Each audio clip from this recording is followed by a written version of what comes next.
On the afternoon of March 22nd, 2015, 29-year-old Denise Huskins reached for her buzzing cell phone, and when she saw who was texting her, she immediately felt this knot of anxiety in her stomach. It was her on-again, off-again boyfriend, Aaron Quinn, and right now, at least according to Denise, they were off, and likely it was going to stay that way. But now, Aaron was texting Denise saying he really wanted to talk to her and would she please come over. It was a Sunday, and Denise was home alone in her little apartment in Vallejo, California, which is inside the San Francisco Bay Area, and Denise really just did not have it in her to go talk to her ex-boyfriend. Really, she didn't have plans to go out anywhere. She just wanted to stay in. And so she typed back that she was in for the night and this would have to wait. But as soon as she sent that text, immediately she got another text from Aaron. For a long minute, Denise just sat there on the couch looking at her phone, wondering what she was going to do. Denise and Aaron had met the previous summer after Denise had moved to Vallejo from Boston, Massachusetts to work at a hospital in Vallejo called Kaiser Hospital. Denise had her PhD in physical therapy, and Kaiser Hospital had a great physical therapy program, especially for people with brain and spinal cord injuries. And Kaiser Hospital was also where Aaron worked. She and Aaron had been immediately attracted to each other. Aaron was tall and fit with dark hair and piercing eyes, and he loved to cook. And Denise, she was blonde and blue-eyed and very outdoorsy and driven. And so pretty much right away, Aaron and Denise would get into these intense conversations where they each would kind of dive into the other person's life. I mean, they were really connecting on a deep level. But even though they both clearly got along great and they were really connecting, their relationship got off to kind of a rocky start. Aaron had actually been engaged to be married before he met Denise, but Aaron's fiance had cheated on him, and so he had ended the relationship. And it was during that time, right after this relationship had ended, that he met Denise. And so Denise was kind of like a rebound, and she kind of felt like a rebound. But again, they're getting along great, and so both were optimistic that it was more than that. And so Aaron and Denise had officially begun dating in the fall of 2014. But 7 months later, so in March of 2015, when Denise was getting these text messages from Aaron, at least in Denise's mind, their relationship really was done. Because Denise had caught Aaron texting his ex-fiance, basically begging her to get back together with him. And so Denise felt really hurt. You know, she understood that that was a really intense relationship. And of course, Aaron would still have feelings for his ex to some degree, but she felt really betrayed. And so she told Aaron that that was it. But it was really painful for Denise because she did love Aaron, even though she knew, this relationship likely wasn't going to work. And now here Aaron was blowing up her cell phone with text messages to meet up and talk, and he just wasn't taking no for an answer. And so Denise finally typed out this long message back to Aaron, basically saying, look, I don't feel comfortable coming to your house. It's the house that you shared with your ex. I don't want to go there. We can talk another time. I think for right now, what you need to focus on, Aaron, is kind of like recording me. Take me out on dates and show me that you really want to be with me, because right now there's no trust. And Aaron, to his credit, wrote back to Denise and basically said, yes, I'm definitely willing to do that. I want to put in the work to win you back. I care about you, Denise. But he said, I really have something important to tell you, and I just don't feel comfortable talking about it anywhere else besides at my house. So please, can you just come over tonight? It's really important that I see you. And at first, Denise really did just kind of hold the line, and she told Aaron that, no, I'm not going to come to your house.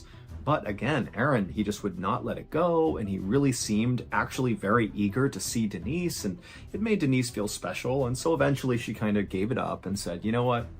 Okay, I'll come by. And after that, Denise got up off the couch, she got dressed, she called their favorite pizza place and ordered some pizza that she would pick up and bring to his house for them to eat that night, and then she headed out to her car and pulled out of her driveway.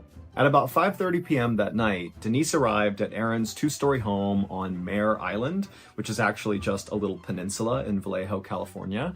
And Denise, she grabbed the pizzas off the passenger seat. She grabbed her overnight bag because she was optimistic that, they're about to have a great talk and maybe rekindle and maybe she'll stay the night. And so with her things and her pizza, she walked up to the front door and knocked. The next day was a Monday, and Aaron and Denise were both scheduled to work at the hospital that day. But at around 7 a.m. that morning, Aaron called into the hospital sick and said he couldn't come in, and Denise sent a text message to her boss saying that a family emergency had just come up and she would not be at work all week. When Denise's boss got this text message, immediately he was like, this doesn't make any sense. First of all, Denise never missed work, so this was totally anomalous. And he also knew that Denise was applying for this very prestigious orthopedic fellowship that she needed to submit the paperwork for by Friday. And he knew she had a lot of work to do on this paperwork that basically required her to be at work that week to get it all done. And so if she was missing the week, then it looked like she would not be applying for this fellowship. And that just seemed totally unusual because Denise was really serious about this fellowship. And so Denise's boss wrote back to her and just said, I understand you have an emergency. We're here if you need us, take whatever time you need. And then a few hours later, her boss checked his phone again and he saw that she had not written him back. And so Denise's boss was like, wow, I guess, she really must be dealing with some serious family emergency that's keeping her from using her phone. About 7 hours later, at around 2 p.m. on this Monday, where Aaron and Denise have not shown up for work, there was a 911 call that came into the Vallejo Police Department. And the person making the 911 call was Aaron. And Aaron's voice was totally slurred, and then he told this very confusing story about some sort of kidnapping, and then he begged police for help. 2 police officers happened to be near Mare Island, where Aaron lived, and so within 2 minutes of this 911 call coming in, those 2 officers were knocking on Aaron's front door. And when Aaron let them inside, these officers noticed 3 things in quick succession. The first was Aaron was obviously drunk or high. He was under the influence of some substance. He just did not seem right. 2, there were at least a dozen empty beer bottles lining a back wall in the kitchen. And 3, the entire house reeked of cleaning chemicals. One of the officers immediately turned to Aaron and said, "Are you on drugs?" And Aaron would say, "Yes, I am on drugs, but these drugs were given to me by the kidnappers." The officers immediately exchanged confused glances, looked back at Aaron, and then just said, "Okay, well, we're going to take a look around." And so the officers wound up going upstairs, and as they went upstairs, that cleaning chemical smell got stronger and stronger, and they made their way into the master bedroom, and they saw the ground had obviously been recently vacuumed, and that cleaning smell was really strong in here. The sheets on the bed were all gone, except for the fitted sheet that sat over the mattress. And so the officers were about to leave the master bedroom and keep looking when one of the officers stopped and he noticed something on the bed, and he called the other officer over, and they walked over and they looked down, and sure enough, on the bed was about a quarter-sized drop of blood. The police officers left the master bedroom and they went back downstairs where Aaron was, and they walked up to him and said, "Okay, tell us again what happened with these kidnappers and what's going on here." And Aaron would launch into a totally bizarre story. Through slurred speech, Aaron would say 12 hours earlier, so around 3 in the morning that morning, so early Monday morning, Aaron said he was in his house with his girlfriend, Denise, when suddenly these men wearing wetsuits broke into the house, and they immediately tied up Aaron and Denise and then made them wear these goggles that had been all taped up, so once they were on your face, you couldn't see anything. Aaron would tell the police that the intruders, in addition to wearing wetsuits, they also were carrying guns, tasers, also laser pointers, and also very high-powered flashlights. And so when they came in, there were all these lights and beams everywhere. I mean, it was totally chaotic. Aaron then explained to police that after he and Denise had been tied up and had these goggles on, the men in wetsuits came over to them and put headphones on each of them, and then they played this recording which had this weird soothing music and then somebody narrating, telling Aaron and Denise that they were not in any danger, that this was just a robbery, and to stay calm and nothing would happen to them. And so Aaron and Denise had done just that. They tried to follow orders. And then at some point, the headphones came off, and both Aaron and Denise were told to go to separate rooms, and they kind of fumbled their way into the separate rooms, at which point the men demanded they give up their banking information and passwords, and Aaron and Denise did that. They gave up all their banking info, and then Aaron and Denise were brought back into the living room. They were tied back up again, and then even though Aaron and Denise couldn't actually see this, they heard the sound of somebody apparently coming in that sounded like a doctor, who then took Aaron and Denise's blood pressure before administering this drug to them that made them both very sleepy.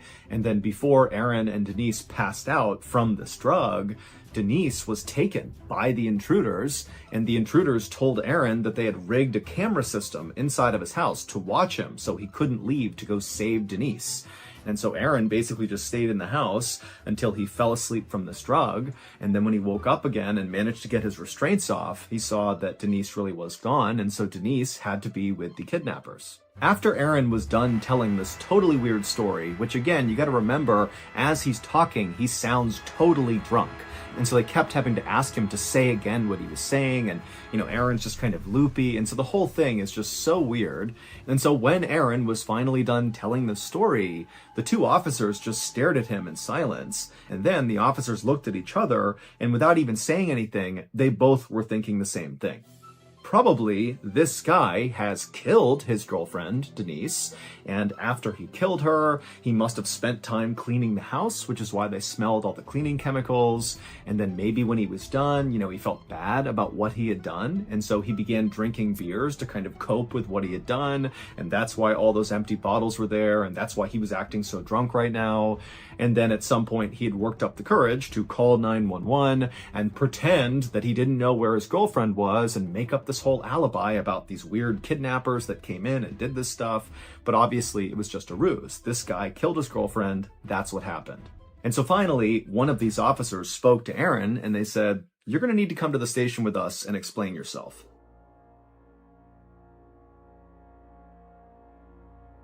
As much as I love whipping up old sit-down-Long's favorite meal, a nice hot fluffy mug of muskox and blobfish stew, sometimes I just don't have enough time. And when that happens, my quick option is a couple of mystery bird nuggets. However, as we learned last night, old Sigalong is allergic to emu. Emu was the mystery bird we sucked down last night. So unfortunately, mystery bird nuggets are out. However, I found an even better quick option, Factor. With Factor, you can skip all those grocery store trips and all the prepping and shopping and cleaning up that comes with preparing a full meal, but you still get the top-notch flavor and nutritional quality that you need. Factor's fresh, never-frozen meals are ready in just 2 minutes, so all you gotta do is heat and enjoy. And Factor is flexible. I can adjust my order size to make sure I have enough to share with my family, and it's easy to skip a week or two anytime you know you're not gonna be around. For those of you who are confused, because I've previously stated my favorite meal kit is HelloFresh, well, don't worry, HelloFresh owns Factor, because HelloFresh wants to offer a wider array of meal options to satisfy all of their customers. So if you're in need of a quick meal option to replace your mystery bird nuggets, then look no further than Factor. My favorite Factor meal is the grilled chicken with browned butter Yukon mash. It's pretty good. Head to factor75.com or click the link down below and use code MrBallen50 for 50% off your first Factor box.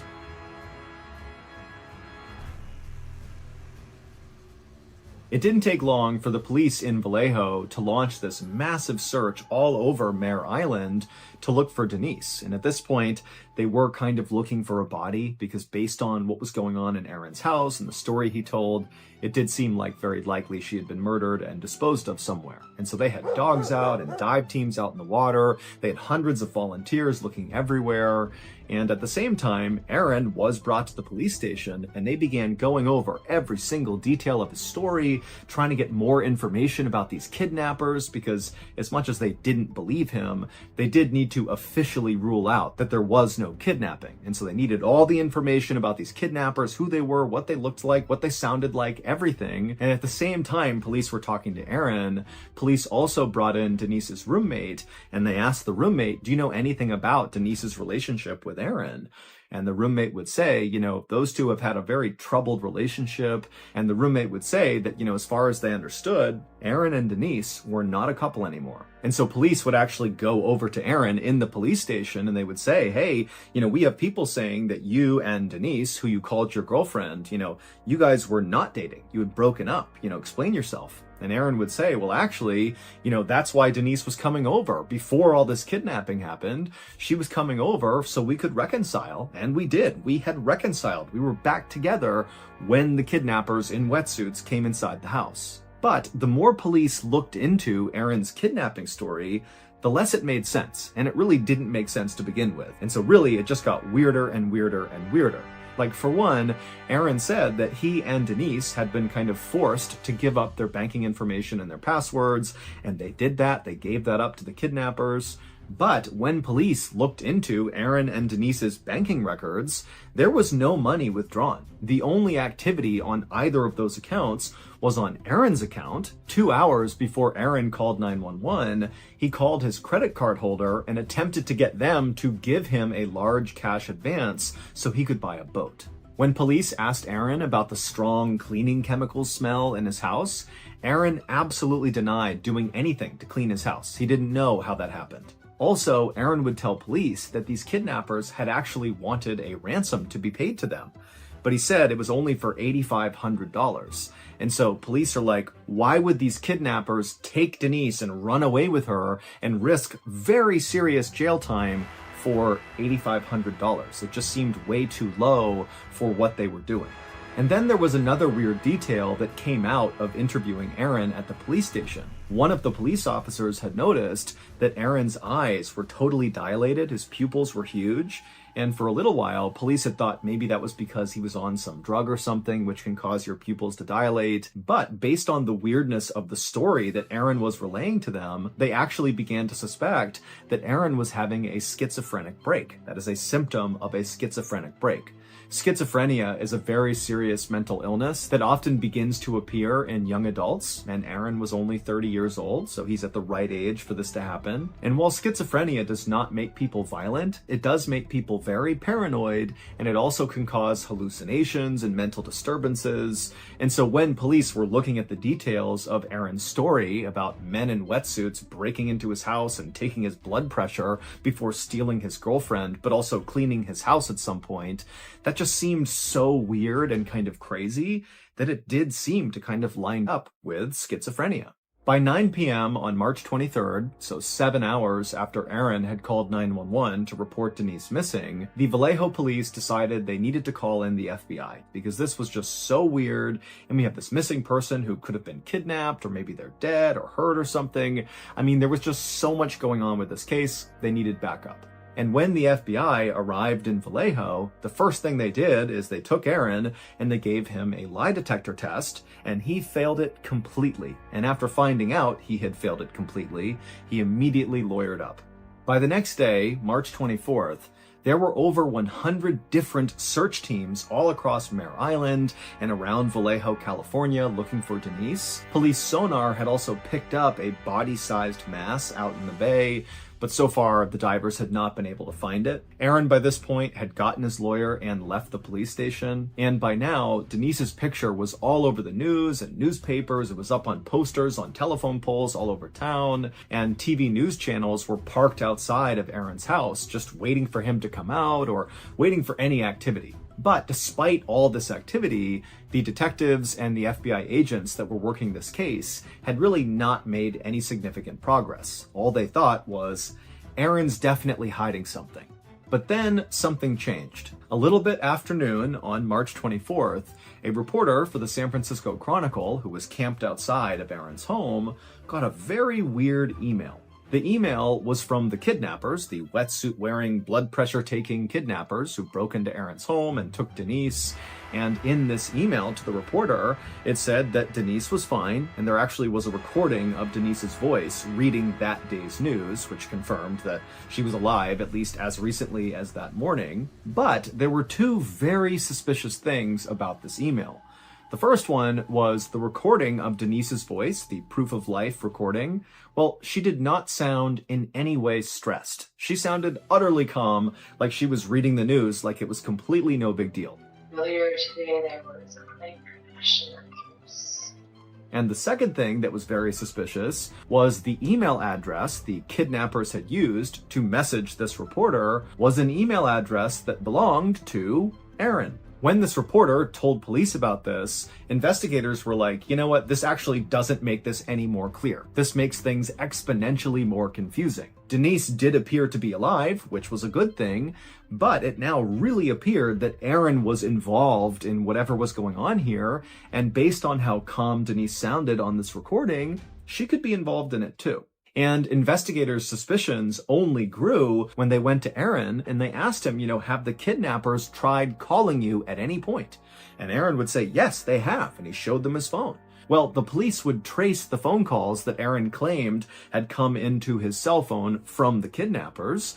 And when they traced the kidnapper's number, they found it was connected to a burner phone. A burner phone is something that like drug dealers will use because it's totally anonymous. It's like a one-time use cell phone that you use temporarily, you have this number temporarily, and then when you're done with the phone, there's no history that you personally had that cell phone.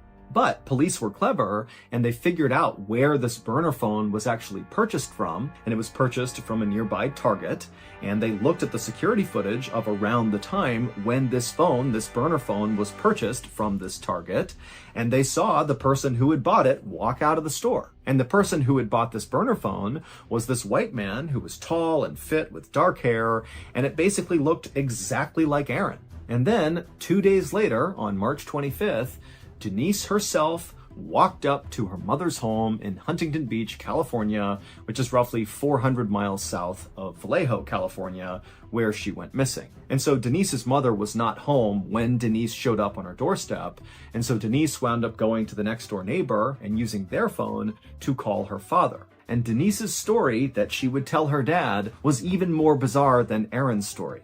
She said she had been held captive by 4 men in this small room, and these men would tell her that they were simply doing a task for a client, and what they were doing now with her was just following their protocol. Denise would tell police that she was well taken care of while she was in captivity. They let her eat food, they gave her water, they even let her shower and brush her teeth. Denise initially was very open to speaking to Vallejo police detectives about what happened to her.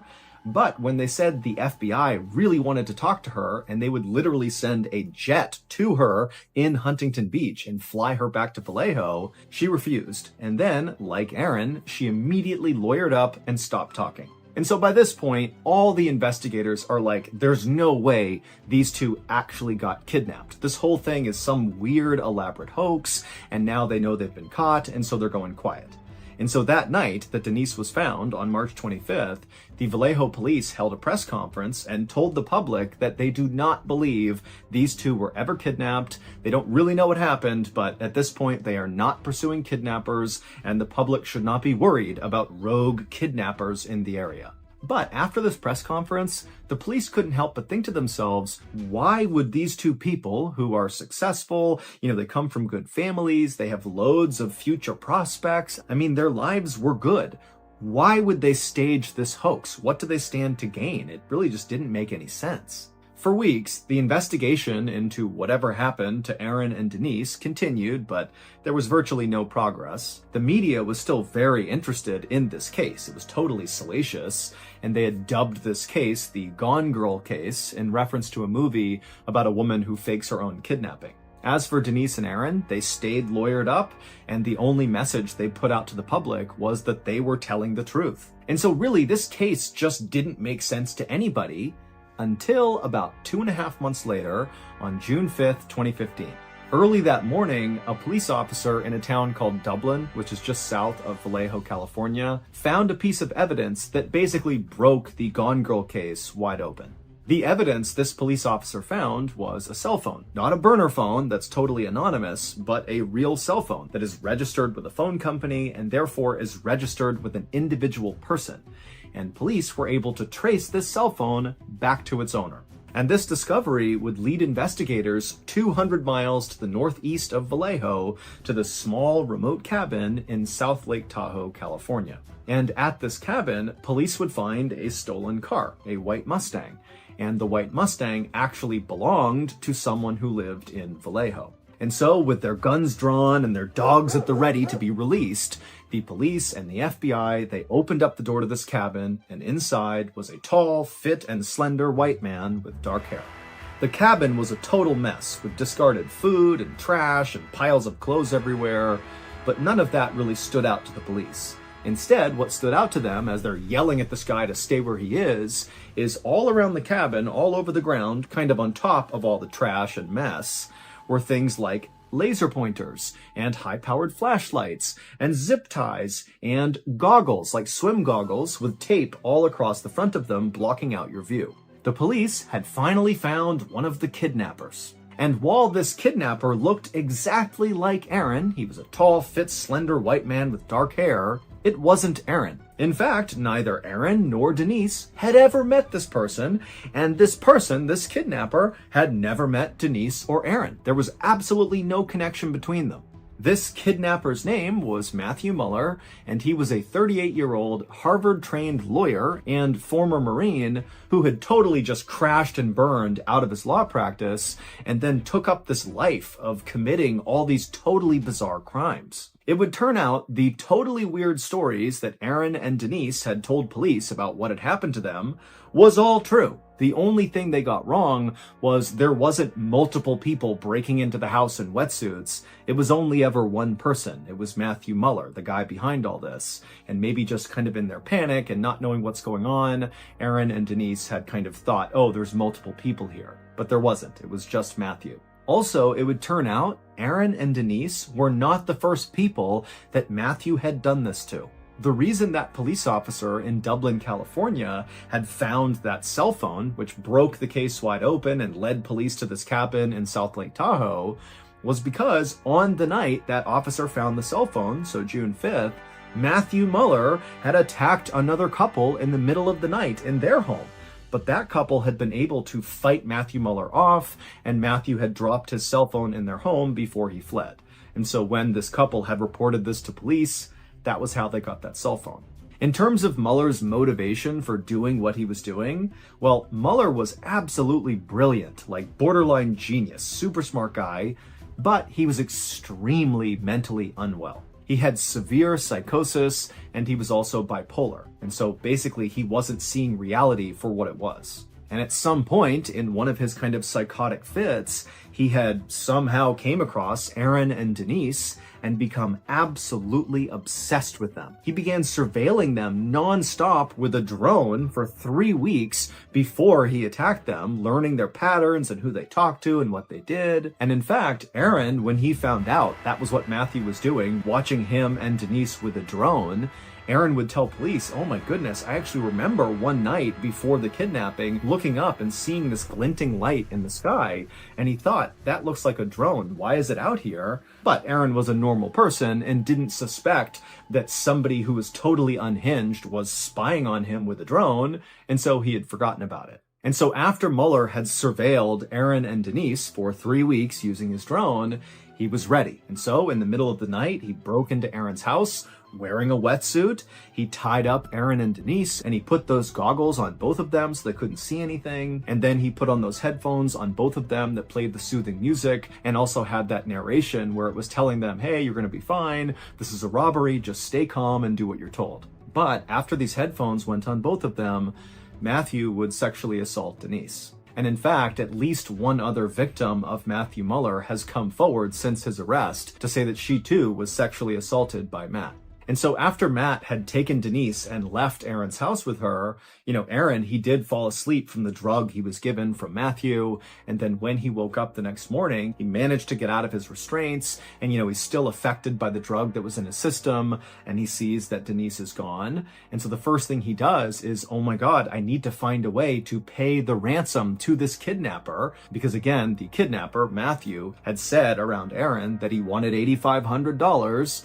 And so Aaron thought he could get that money. And so he called his credit card company and asked for that cash advance for $8,500 to pay this ransom. But when they asked Aaron why he needed this money, he didn't want to give up that it was for a ransom because he didn't want the kidnapper to know that he had talked to authorities. He was worried about Denise.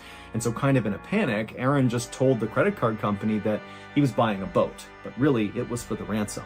Also, Aaron was the one who called in to Kaiser Hospital for both him and Denise, saying they were missing work. He did this because Matthew at some point had instructed Aaron that he would have to do that or something would happen to Denise. And so again, he's just kind of following the instructions, hoping that he can get Denise back. As for the email that the San Francisco Chronicle reporter got that apparently was from the kidnappers, but was sent from Aaron's email account, well, that really was the kidnapper, Matthew Muller, sending this email to the reporter. He just used a special program to basically hijack Aaron's email address. And as for Denise sounding very calm in her proof of life recording that was attached to that email, well, the thought is Denise was very likely in shock at the time she was asked to record this, and so it sounded like she was relaxed, but really she wasn't. Also, just a random side note that I'm sure some of you will have questions about. We don't know why Aaron's house smelled like chemicals. It's assumed that, maybe when Aaron and Denise were all tied up and couldn't see anything because of their goggles, that Matthew Muller, I guess, walked around their house and cleaned it, but we don't know for sure. Matthew Muller is currently serving a 40-year sentence in prison for federal crimes, and just recently he was sentenced to an additional 31 years in prison for state crimes that were in connection to the kidnappings of Aaron and Denise. Aaron and Denise would go on to sue the city of Vallejo, California for basically mistreating them. They had been telling the truth the whole time, but nobody took them seriously, and they would win $2.5 million.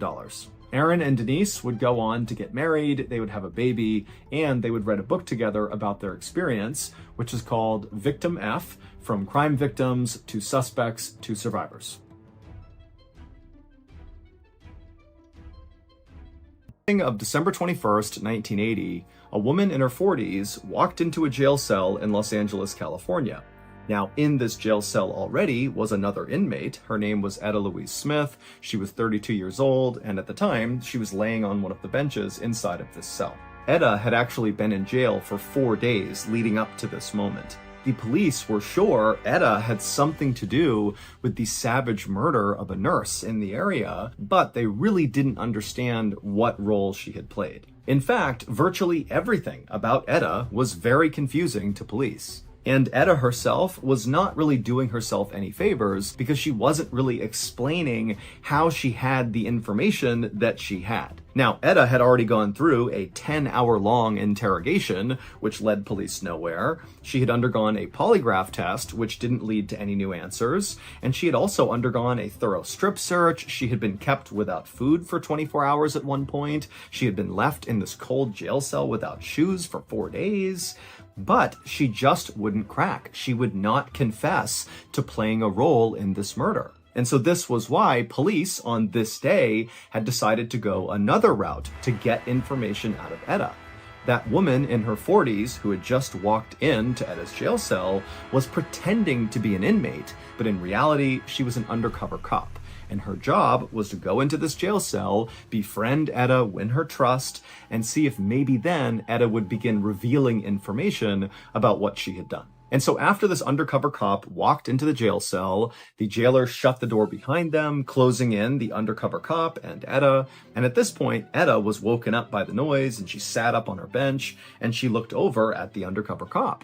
And the cop, she was immediately struck by Etta's appearance. Etta did not look like a murderer. She was this little, slight, totally unthreatening person who really just looked like a suburban mom who maybe had a white-collar job. But the undercover cop also knew that appearing to be totally harmless was a great cover for being a murderer, and so this could all totally be an act. And also, to this undercover cop, it just seemed like Etta was way too calm and collected given her circumstances. She is effectively wanted for murder, and the police are putting so much pressure on her to get her to speak about it, and she's just laying down sleeping in her cell, making no big deal about it. But the undercover cop maintained a very neutral persona, and she sat down, and at some point she asked Etta, hey, what are you in here for? And Etta, she kind of just looked down and smiled for a second, and then when she looked back up at the undercover cop, she said, you're never going to believe me.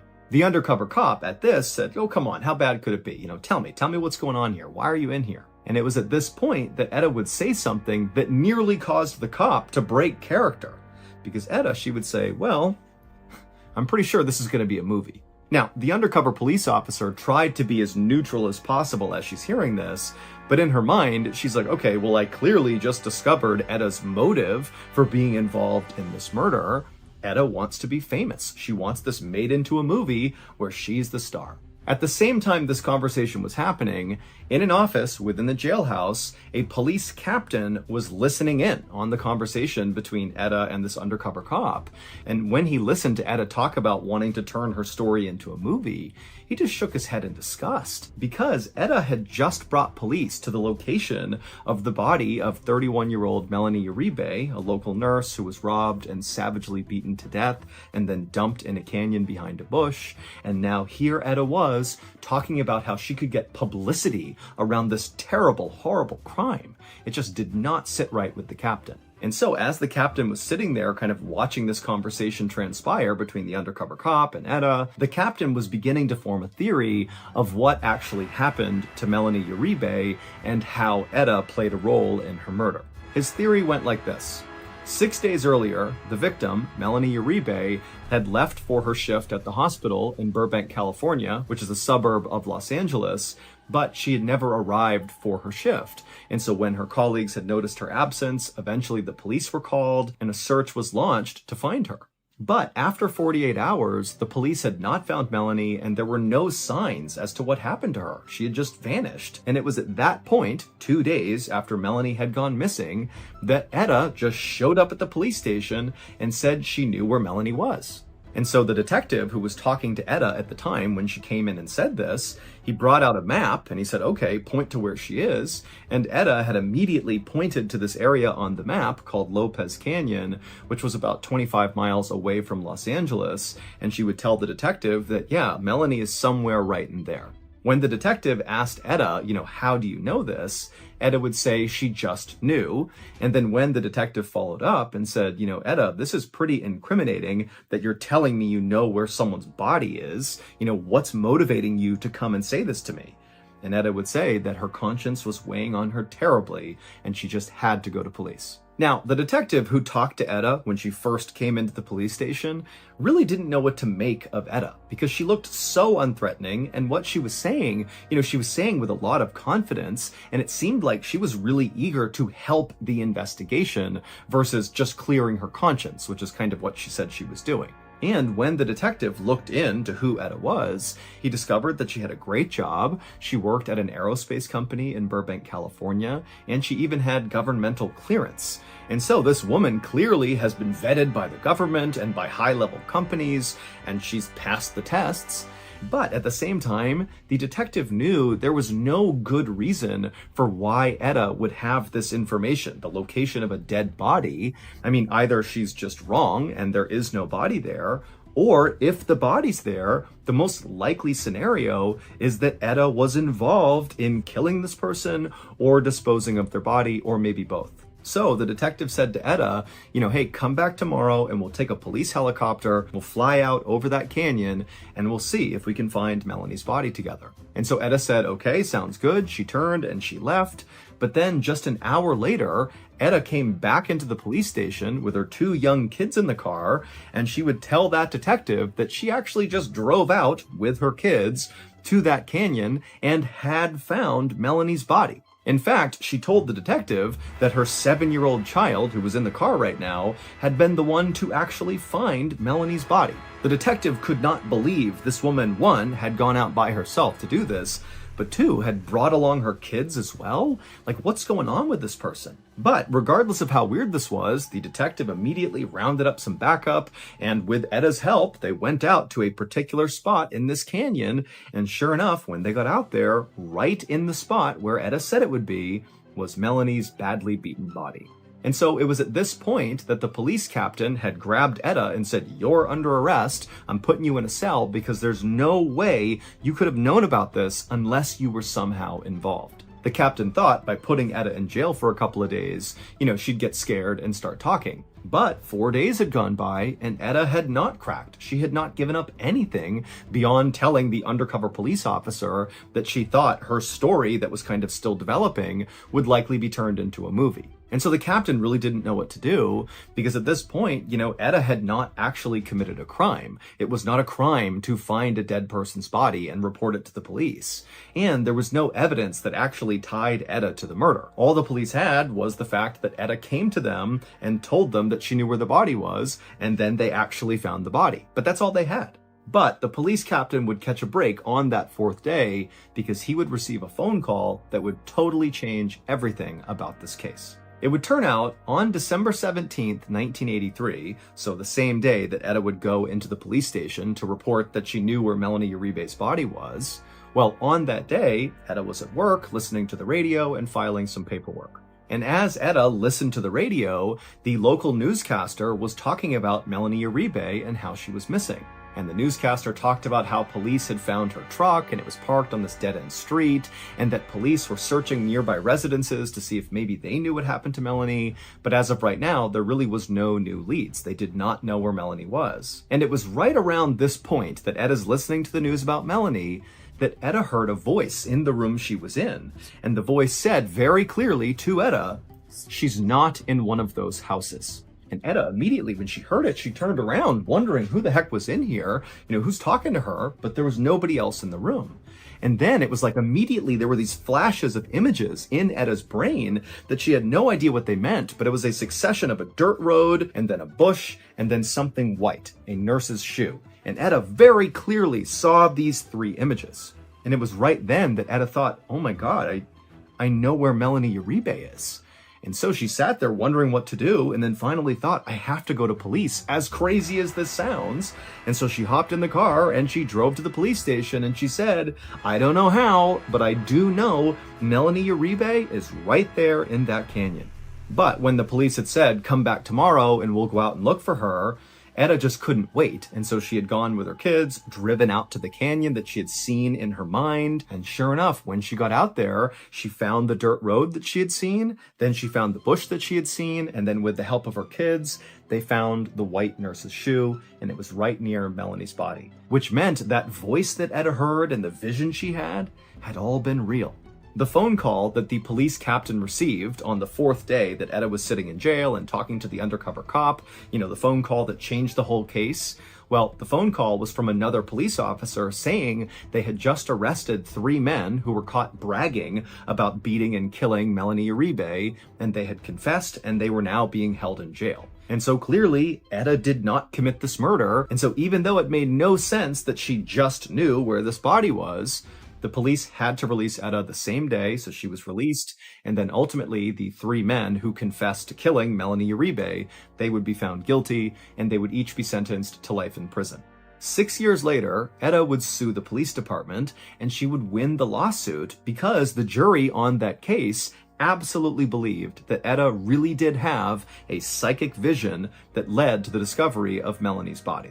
Etta would never go on to make a movie about her story, and in fact, when she was asked later on about why she said that during her conversations with that undercover cop, Etta would clarify that she didn't say that she wanted to make a movie, but rather she said to the undercover cop something to the effect of, it feels like I'm living out a bad movie. And so that was kind of misconstrued by police into her saying, I want to make a movie about this. She didn't and has never made a movie, and in no way has sought out any fame or recognition for what happened. Today's video was sponsored by SoFi. Shortly after I left the military in 2017, my family and I decided we wanted to move. And so we went house hunting and found the one we wanted and moved to purchase it. Now, we had bought one other house before, but we used what's called the VA loan, which is a low interest loan for military members. And for a variety of reasons, we were not able to use the VA loan to buy this new house. And so we had to go the traditional financing route. And my goodness, was going through that process totally overwhelming and stressful. But if I had known about SoFi at the time I was doing this, the whole thing would have been a breeze. SoFi is the ultimate finance app that helps you bank, borrow, and invest all in one place. But what really stands out to me about SoFi are their incredible home mortgage loan options for military veterans. SoFi is actually a veteran-led company, which is definitely part of the reason why they care so much about supporting military veterans and active duty military members on their journey towards realizing their financial ambitions, which includes home ownership. Veterans who use SoFi can qualify for perks like lower interest rates, lower closing costs, no mortgage insurance, and also potentially no down payment requirement. So think about joining the over 130,000 homeowners who SoFi has helped get their home loans. Also, SoFi is doing a giveaway where you can have a chance to win up to $50,000 that will go towards helping a veteran pay their rent or mortgage for 1 year. To enter, click the link in the description below or go to sofi.com/winva and then just follow all the on-screen instructions to view your VA home loan mortgage rate. Thank you, SoFi. Back to the stories.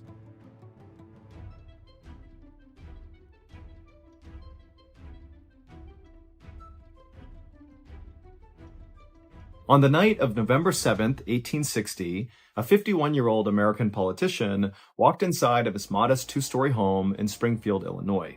This politician was totally exhausted, but he was also really happy because in his hand he had a telegram that confirmed he had won an election that he had worked so hard for and he wasn't sure he was going to get. And so earlier that night, this politician had been out basically partying and celebrating this huge victory, but now he was totally beat and ready for bed. Once the politician was inside his house, he picked up an oil lamp to light the way, and he walked through his house to his study, where he put the lamp down on his desk. He put the telegram saying he had won this election next to the lamp, and then the politician just collapsed into his sofa to fall asleep. But before he closed his eyes, this politician looked over at a mirror on the wall, and what he saw in the mirror made him gasp, and he sat upright and looked at it like he couldn't believe what he was seeing. In this mirror, this politician was seeing his own face, reflected as it should be, but then next to it was another face, and it was not his. It kind of looked like him, but it actually looked more like a corpse, like a dead person was looking out at him from this mirror. And so the politician, he stood up and began walking over to the mirror to get a closer look, but as he got closer, the dead person's face disappeared, and all was left was his own reflection. And so he's like, okay, I must have been dreaming that, that can't have been real. And so feeling very unsettled, this politician just went back over to the couch and he laid back down thinking, okay, just forget about that, go to sleep. But again, he glanced over at the mirror, and now that he was laying down again, he saw the two faces again, his own and this dead person's face. And at this point, he stood up and rushed out of the room into his bedroom where his wife was. Now, his wife was a very devoted spiritualist, and so the politician thought maybe he could tell her about what he saw in the mirror, and she could interpret it and tell him what it meant. And so he sat down and he told his wife about what he had just seen, and she would sit there for a minute pondering what her husband had just said, and then her expression on her face just totally changed. She went from intrigued to very upset, and in a quivering voice, she would tell her husband that what this meant was he would serve honorably in the office that he had just been elected to for one term, he would get reelected, but he would not survive the second term. Now, when the politician heard this, he immediately rejected it. And he said to his wife, there's no way that's true. I probably didn't even see a face in the mirror. I'm probably just so tired, I imagined what I saw. So let's just forget about it.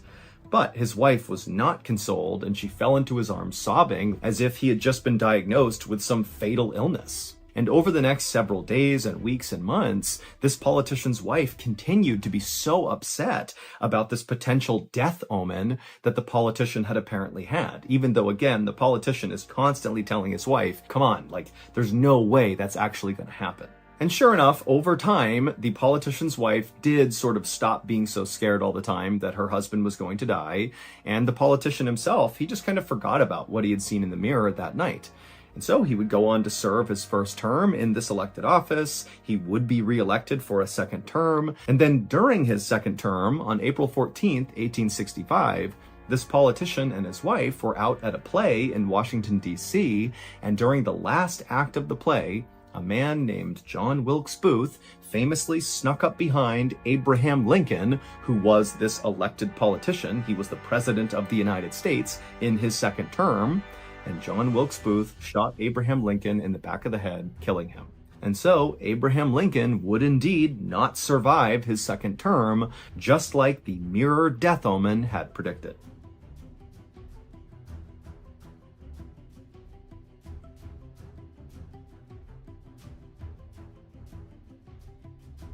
On April 1st, 1984, a 28-year-old man named James Sevigny opened his eyes and looked down and saw his whole body was covered in snow, and a lot of that snow had turned red from what looked like blood.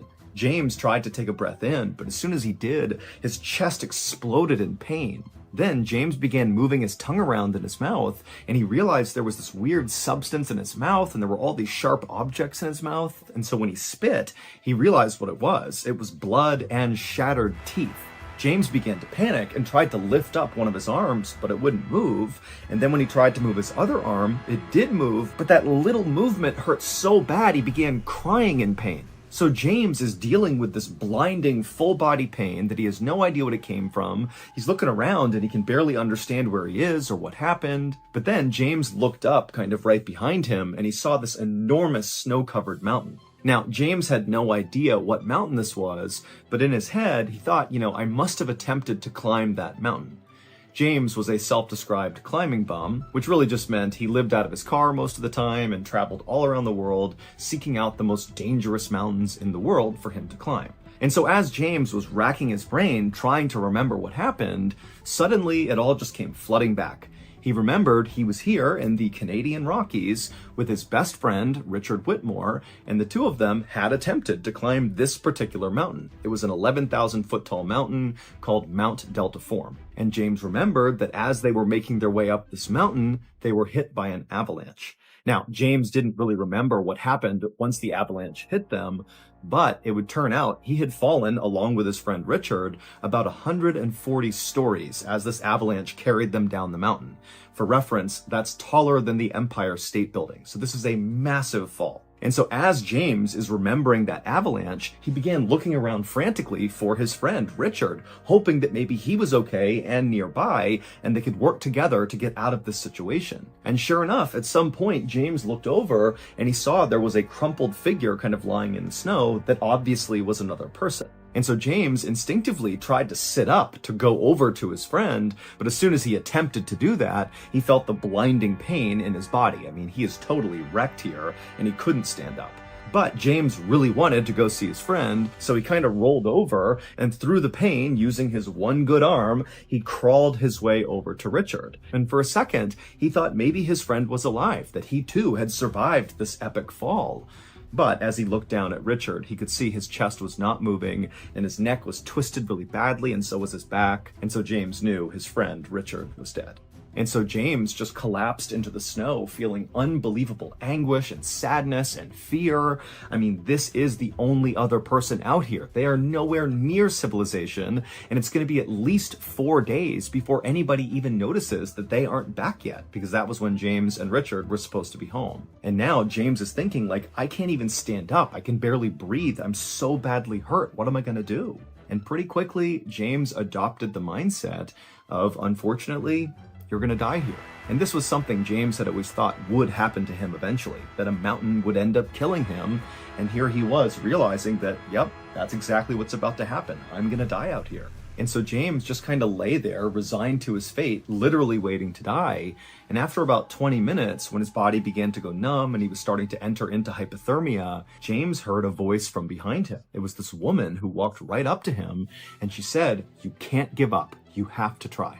And James, even though he was totally caught off guard that there was another person out here, there was something so calming about this woman and the way she was talking to him that without any hesitation, it was like James's whole mindset about this situation completely changed.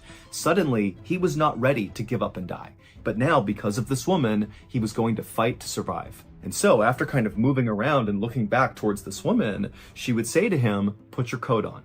And so James, despite the excruciating pain, used his one arm that still worked and kind of propped himself up. And then he pulled his coat out of his pack, which was lying near him. And very painfully, he slipped this coat over his broken and damaged arms. And then once the coat was on him, the woman said to James, "Now take a sip of water." And so James, without any hesitation, he reached over and grabbed his water. He unscrewed the top and took a sip, despite how painful it was to sip, even though the water stung his totally shattered mouth. And then after James put the water down, the woman very calmly told him, "Okay, now disconnect yourself from Richard's body and then use the tree right here to pull yourself up." And so he untied from Richard, and then using his one good arm, he grabbed the tree and he managed to hoist himself up onto his totally destroyed legs. And he couldn't believe he was even standing at this point, but here he was, up on his feet.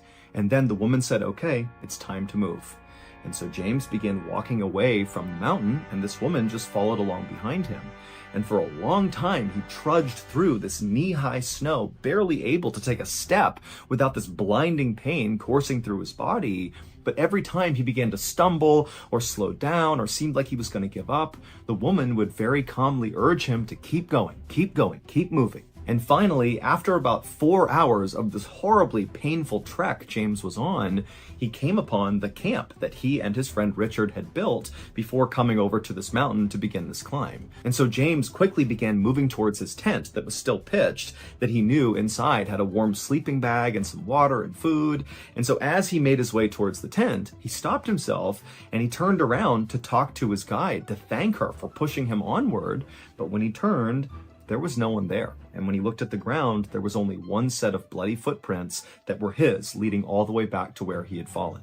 This guide, this woman, she didn't exist. James was totally unsettled by this and really didn't know what to do about it, but he knew right now the priority was just to survive. And so he made his way over to his tent and he attempted to get inside of it, but his hands were so cold and so badly beaten up that he couldn't use the zipper. He couldn't even get it open. And then finally, when he managed to use a tool to get it open, he couldn't open up his sleeping bag. It was like his body was shutting down.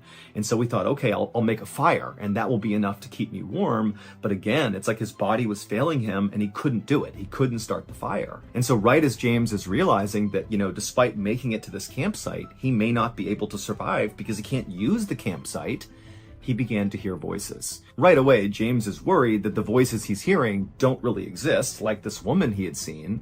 But sure enough, just a second later, 3 skiers came around the corner and they saw James. And amazingly, one of them was a very experienced mountain guide, and another one of them was a nurse. And so right away, when they saw James, they saw he was dying. The nurse rushed over, she made a fire for him, she got him comfortable, she put on warm clothes, and the mountain guide, he took off to go get help.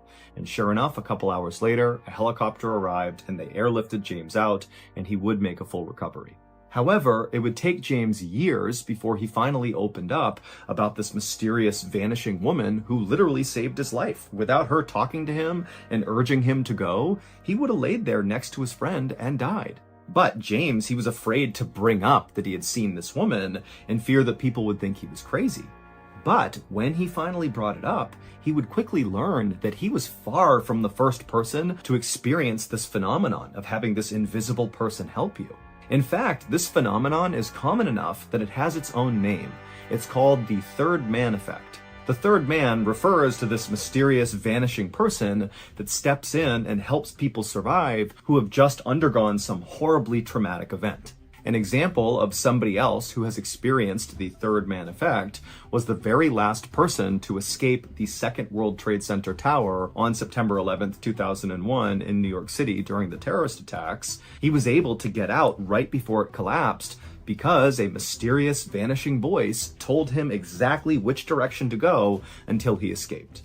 And so, whether the third man effect is actually supernatural or just a trick of survivor psychology, we don't know.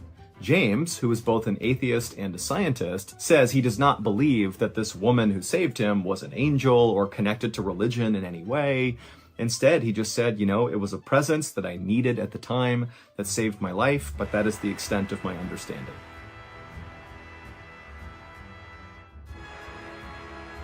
There are many totally terrifying stories that have come from Native American folklore, but none are quite as unsettling as the story of the Wendigo. According to the Ojibwe people, the Wendigo is this huge 12-foot tall, slightly emaciated, gray-looking humanoid creature that's constantly roaming the earth searching for food because it's always hungry. And what does it eat? People. The Wendigo will be featured on the very first episode of our brand new incredible podcast from MrBallen Studios called Run Fool. Run Fool comes directly from the mind of the horror storytelling icon Rodney Barnes. Rodney is an award-winning writer and producer who has helped define the horror genre in film, TV, and even in comic books. And now I'm certain he's going to help redefine the horror genre in podcasting. To hear the story of the Wendigo, go right afternoon of June 14th, 1931, a 59-year-old man named Dr. Adolf Ruth climbed off his donkey that he'd been riding on for hours through the Superstition Mountains in Arizona. Once he was off the animal, the doctor shook his legs to work out the cramps, and then he just took in the scenery all around him, and as he did, he smiled. Now, to the average person, what Dr. Ruth was seeing in front of him would look very impressive. There were all these jagged peaks on either side of him that jutted straight up into the sky that almost looked so steep they couldn't even be climbed. And this mountain range was cut through all over with all these twisting and turning canyons that almost seemed like a maze. Also, high up in these mountains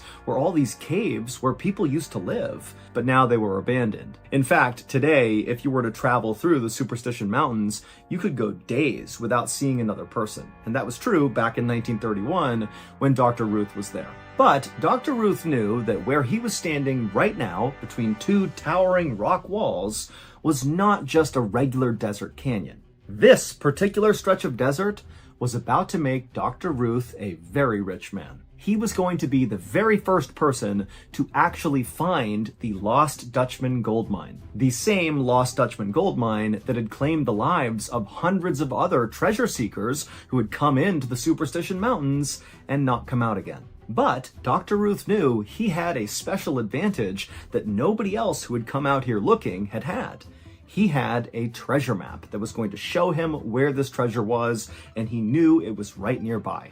And without even thinking, he reached into his pack that was slung over his shoulder, and he felt the edges of the treasure map, which was folded up and tucked inside of his notebook. But as Dr. Ruth was daydreaming about finding this treasure, he heard someone grunt from behind him. And suddenly Dr. Ruth pulled his hand out of his pack, and he whipped his head around, and he looked at the two cowboy guides who had brought him out here, and Dr. Ruth just said, "What?" In Dr. Ruth's daily life, he was a retired veterinarian and a government employee who worked in Washington, D.C. He was a small guy with glasses and he walked with a limp, and he knew these two cowboy guides of his just thought he was some frail old man, and this deeply offended Dr. Ruth. And so, because the doctor totally resented these cowboys, he had told them that, yes, I need your help getting me to a particular spot in the desert, but once I get there, you guys are done. You can leave, I'll pay you, and you can just go away, I'll be fine on my own.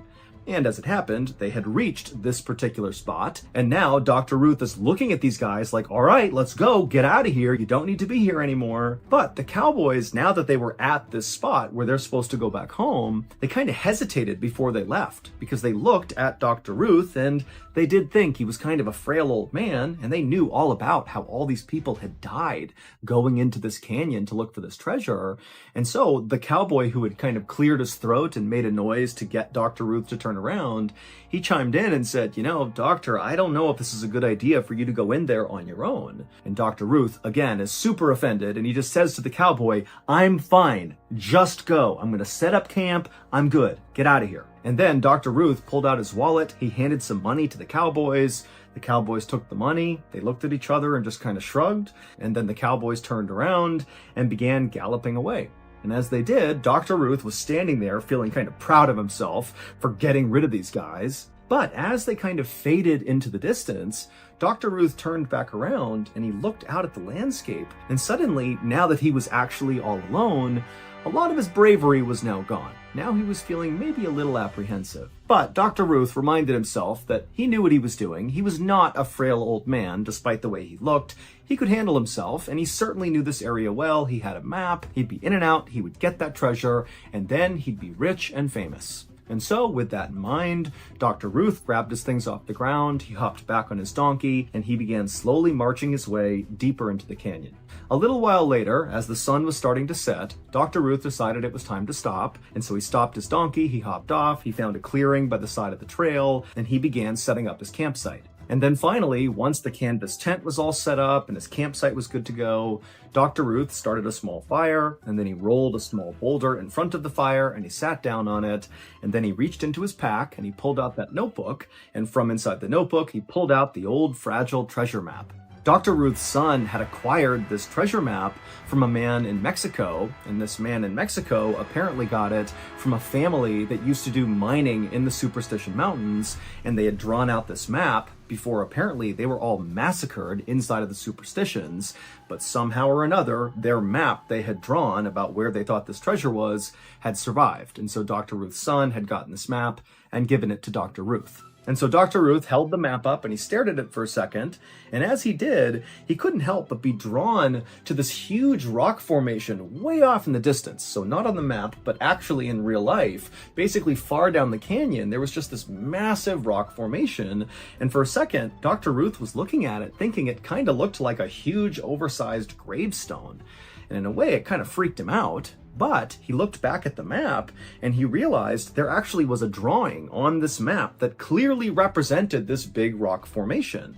And on the map, it had an arrow pointing to this little drawing, and it said this thing, this big rock formation, was called Weaver's Needle. And according to the map, apparently the treasure was right near Weaver's Needle. And so Dr. Ruth was like, great, tomorrow I'll head straight for Weaver's Needle, I'll find the treasure, and I'll be rich and famous. And on that note, Dr. Ruth folded the map up, he tucked it back into his notebook, put it back in his pack, and then he took his beans and meat off the fire and he began to eat.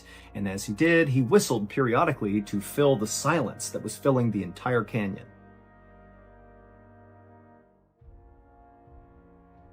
Back when I first started MrBallen, so early 2020, I was doing all my work out of this room in the back of my house in Pennsylvania that was basically like a shed. It definitely was not up to code. Whoever had owned the house before us had built this kind of ramshackle room off the back of the house, and that became my studio. And I remember, since there was no heat in there, at night I would have to turn on my space heater as hot as it would get and let the room heat up, but then I would have to turn off the space heater because it was so noisy I couldn't record with it on, and then rush through my recording before it got so cold that I was shivering in the recording. And so really, like, there is a very humble beginning to the whole MrBallen thing, but now, I mean, we have blossomed into a full-blown studio, Ballen Studios, with nearly 40 full-time employees. And I only say this because I want you to know that it's really only because of you that any of this has happened. And so I do not take that for granted. I want you to know that as we grow, I want to continue to bring you the best possible immersive storytelling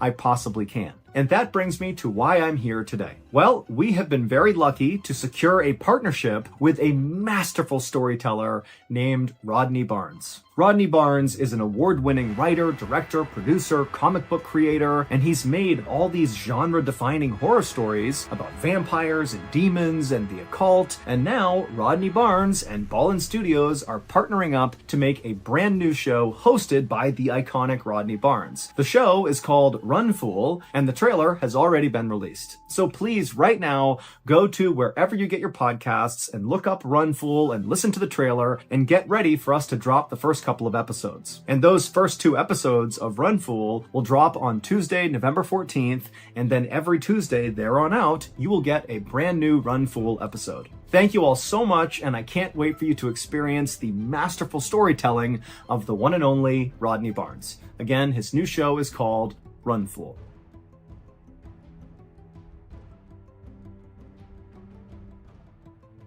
By the time Dr. Ruth was done eating his food, it was totally dark inside of this canyon, like completely pitch black and silent. And as the doctor was kind of taking in this moment of absolute darkness and silence, he was startled by a sudden sound coming from high up one of the canyon walls. It sounded like hooves marching on stone, and it kind of echoed through the whole canyon.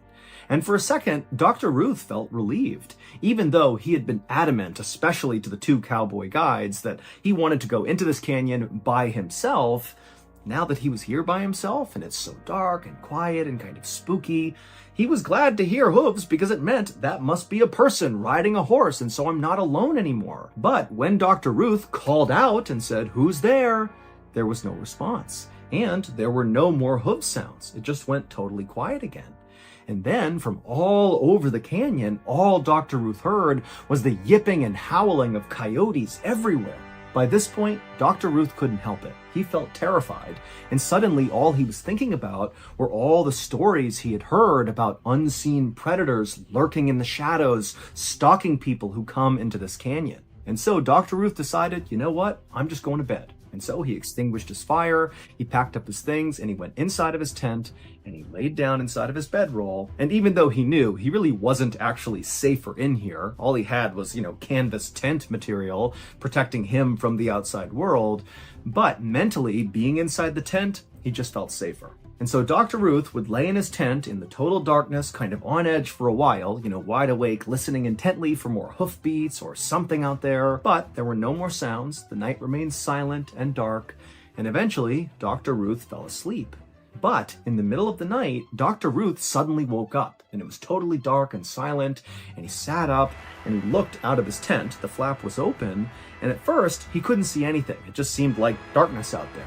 But then he realized, moving around very slightly, pretty far away from his tent, but not that far away, were two eyes staring at him, unblinking, just staring directly into his tent.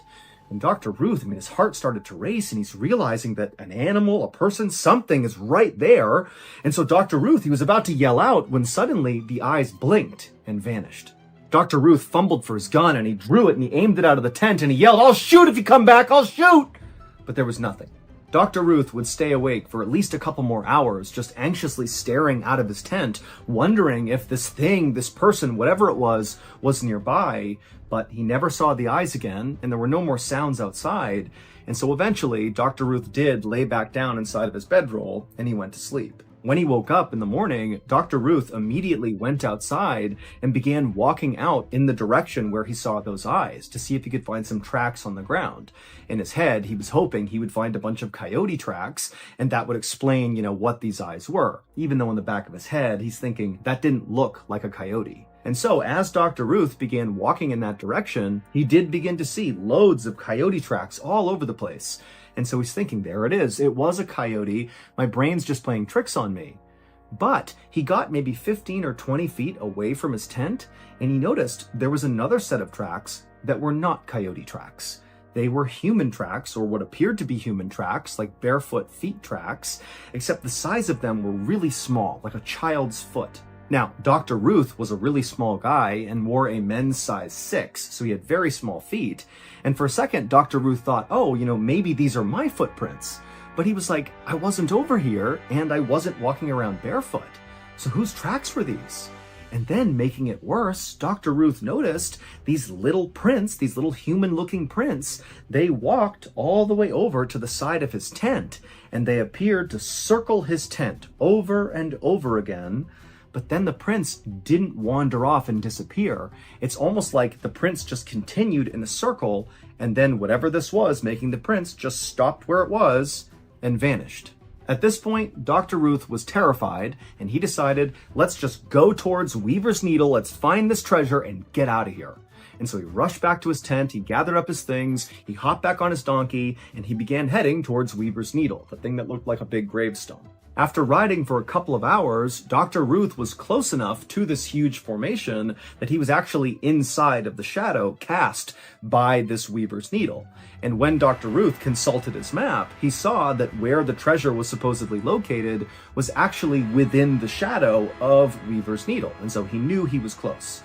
And so Dr. Ruth continued following the map as best he could. He turned this corner behind a rock formation, and then right up ahead, he saw this big wall of cacti that all had these axe heads lodged into their flesh, like someone had taken an axe and smacked the axe head in and then broken off the handle, but like dozens of times. And so Dr. Ruth stopped, and he's looking at these cacti, and then he looked at the map, and he realized on the map was actually a drawing that kind of resembled these cacti with the axe heads in them. And so he's thinking, oh my goodness, this map is accurate. I've found another landmark. I must be near the treasure. And so now all he had to do was kind of back up and orient this cacti with the axe heads in it, with Weaver's Needle and its shadow. And if he could just orient it correctly, he would know exactly where to go. And after backing up and moving the map around a couple of times, he finally had it totally oriented, and he realized there was a path straight up ahead that would go right to the base of Weaver's Needle, and he thought, that's it. That's where I dig. There's the treasure. And so feeling excited, Dr. Ruth hopped off the donkey, he grabbed his pickaxe, and he began moving in the direction of where he was going to dig. But before he got there, he heard something behind him. He turned to look, but by the time he saw whatever was behind him, it was already too late. An explosion rang out, and then everything went dark. 10 days later, those two cowboy guides who had brought Dr. Ruth into the Superstition Mountains, they came back out to check on him to make sure he was okay. And they found his campsite, and it was abandoned.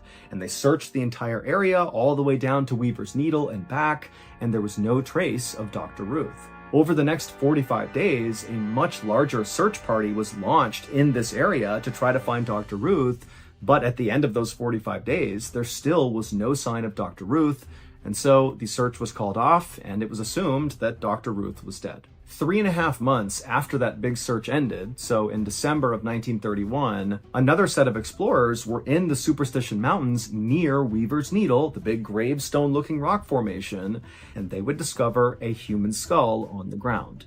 It was Dr. Ruth's skull, and it had 2 gaping holes in the side of it. A month after that, another set of explorers who were in the Superstition Mountains would find the rest of Dr. Ruth's skeleton located approximately 1 mile away from where his head had been found. But while the discovery of Dr. Ruth's body did provide some closure for his family, it actually only deepened the mystery of what the heck is going on in the Superstition Mountains. Because, one, despite the fact that Dr. Ruth's skull had been found with 2 holes in it, and the fact that his skull was found 1 mile away from the rest of his skeleton, authorities who investigated his death quickly said Dr. Ruth died of natural causes, and they closed the case.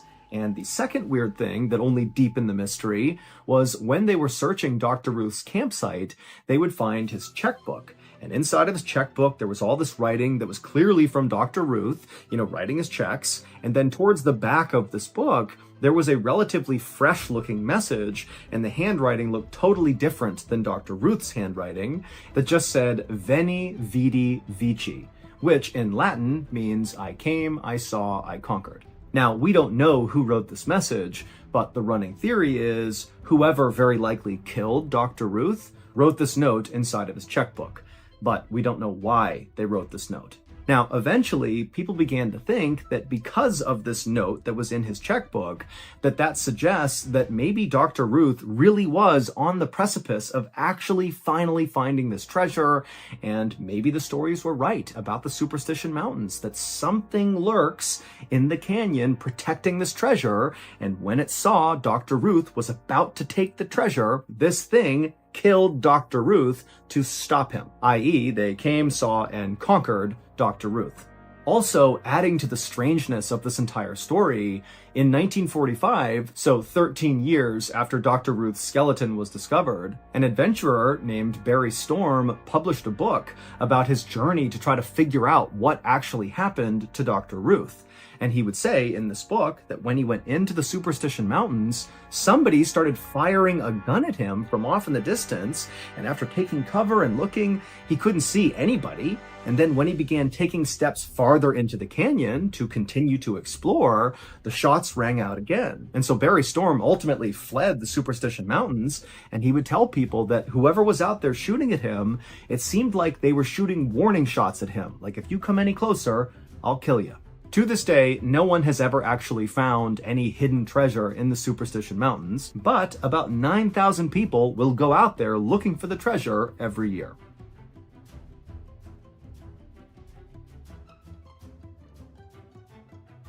During the late 1970s, the inhabitants of Scotland's largest city were subjected to a series of terrifying encounters with a hideous nocturnal entity, whose incessant twitching and animalistic grunting put the fear of God into those who encountered him.